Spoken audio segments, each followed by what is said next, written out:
The storm began before midnight. Rain hammered the mountains surrounding Blackstone Dam as engineer Samir Khan drove through narrow roads that curved dangerously near cliffs.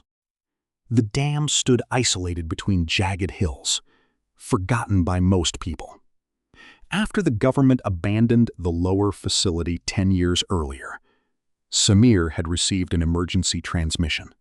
Hydraulic failure. Sector B. Immediate response required. That alone made no sense. Blackstone Dam had been inactive for years. When Samir arrived, floodlights flickered weakly across concrete walls darkened by decades of storms. Mist crawled over the reservoir like something alive. The front gate opened by itself. No security. No guards. Only silence. He stepped into the control station and froze. The computers were running. Green lights blinked across monitors. Yet no electricity should have existed here. Then speakers crackled.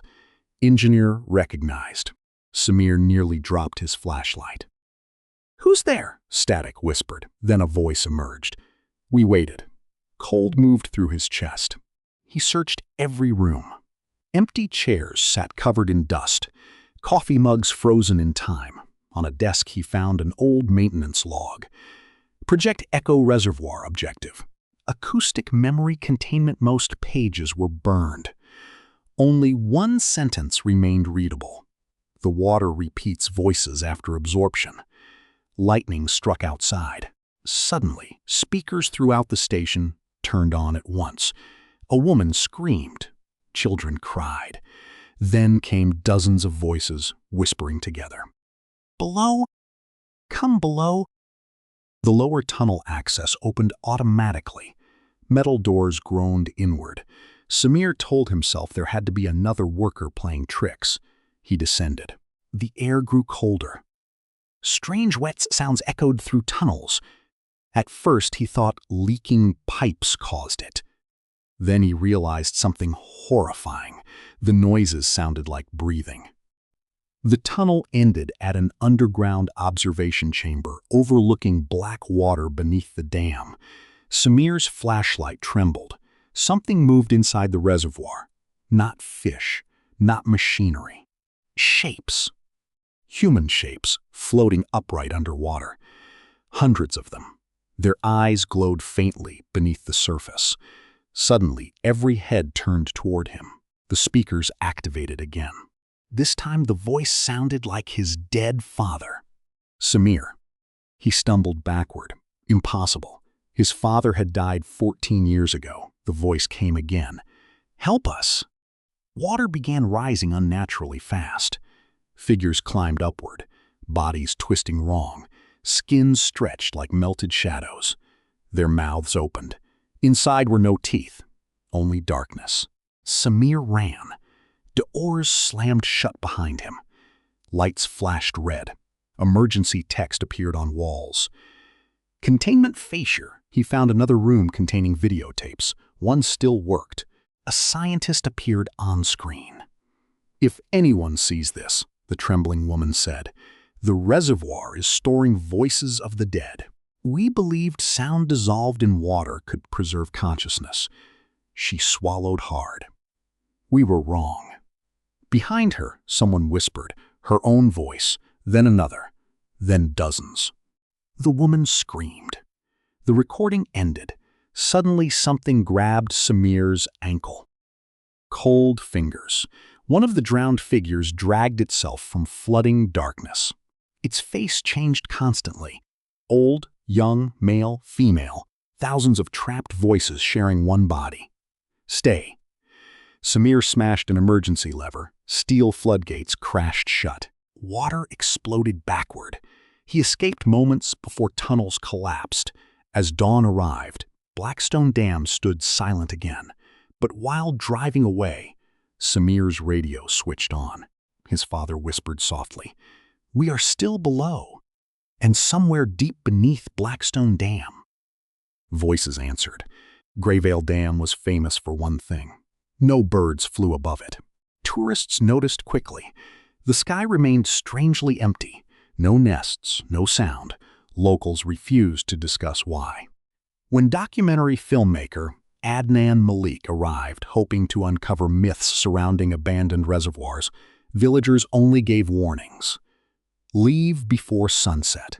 Don't sleep near the dam. And if lights appear underwater. An old fisherman paused. Don't answer them. Naturally, Adnan ignored everything.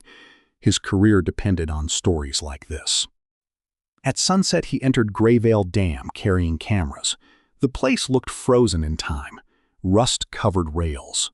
Control towers leaned slightly, yet surveillance cameras rotated overhead. Still working, watching. Inside the station, monitors flickered. One screen suddenly turned on. It showed Adnan standing in the room. But from above, impossible angle. He looked up.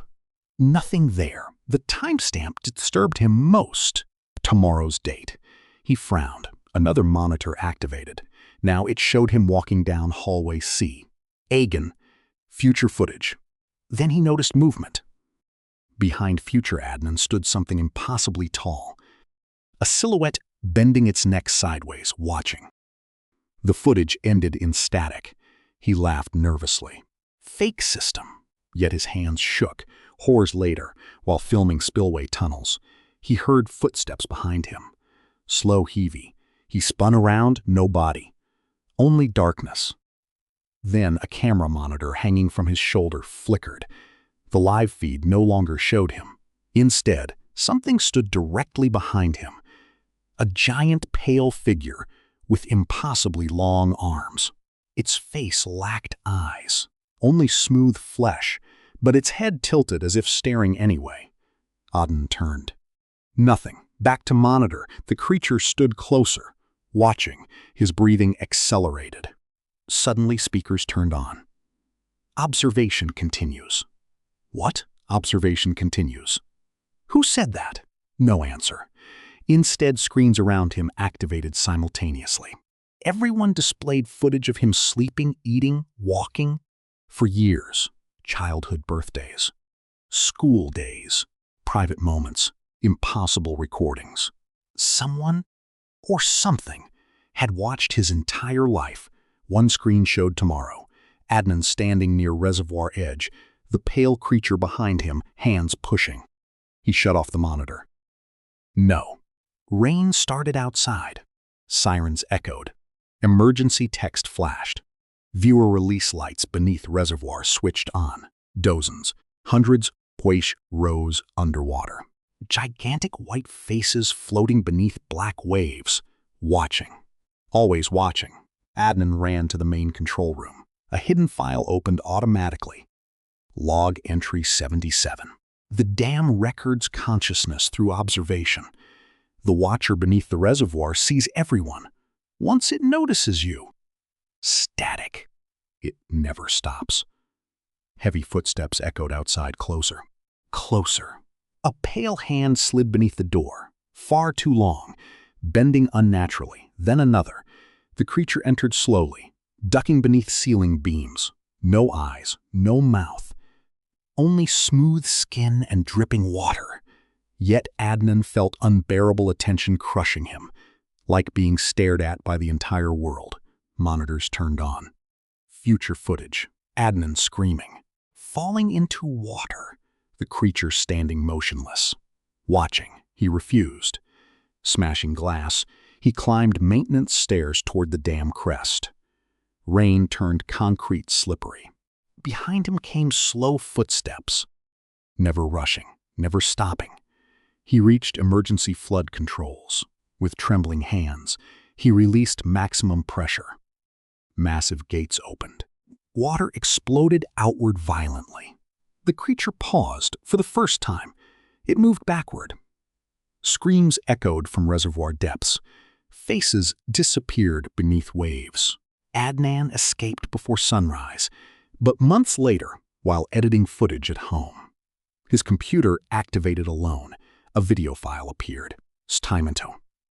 Tomorrow in the footage, Adnan slept peacefully.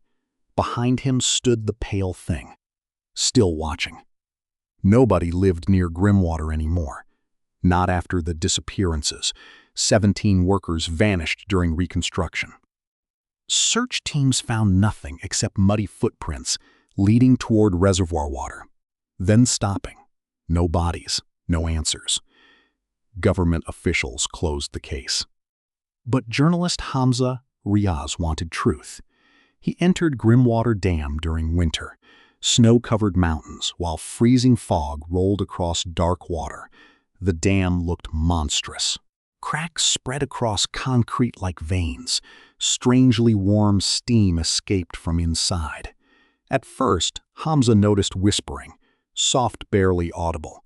He assumed wind, until words became clear. Hungry? Cold? Open. He entered the central chamber. Machines somehow still operated.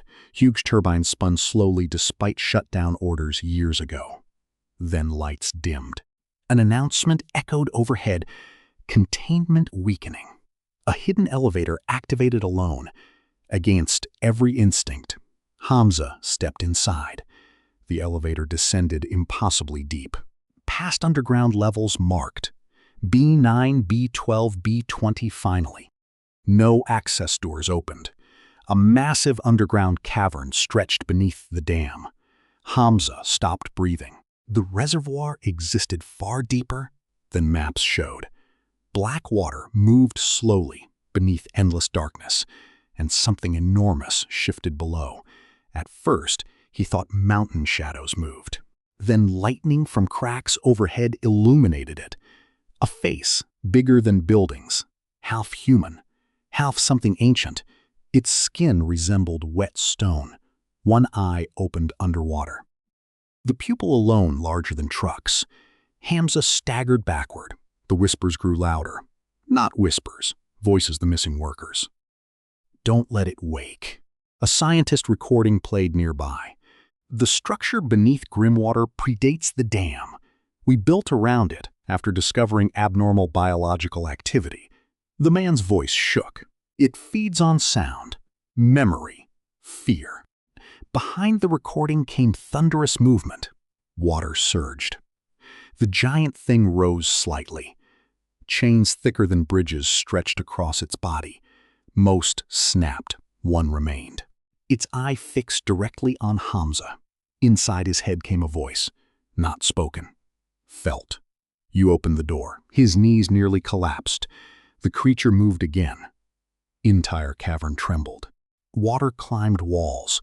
Figures emerged from darkness. Missing workers fused together into grotesque shapes.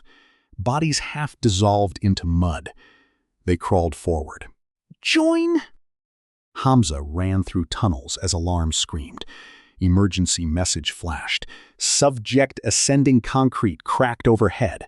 Something massive moved beneath floors following him. Boom, boom, boom. Like a god awakening underground, Hamza reached turbine control systems, manual explosives, old emergency destruction protocol. The scientist's final log appeared. If containment fails, destroy the lower foundation. Behind Hamza came breathing, wet deep. He turned. One gigantic eye stared through shattered concrete wall, watching him. Ancient, hungry. Fear froze him. Then the voices of trapped workers whispered. Now. He triggered detonation. The mountain shook violently. Concrete exploded. Water thundered downward. The cavern collapsed. The giant eye disappeared beneath darkness. Screaming echoed for miles. Hamza escaped as dawn broke over snowy peaks. Authorities later buried Grimwater Dam forever. Official reports blamed structural collapse. Nobody believed Hamza's story. Until 1 year later, satellite teams studying the frozen valley found something impossible. Beneath ice, a shape moved, far too large to be natural. And deep below ruined concrete, something enormous slowly opened one eye again.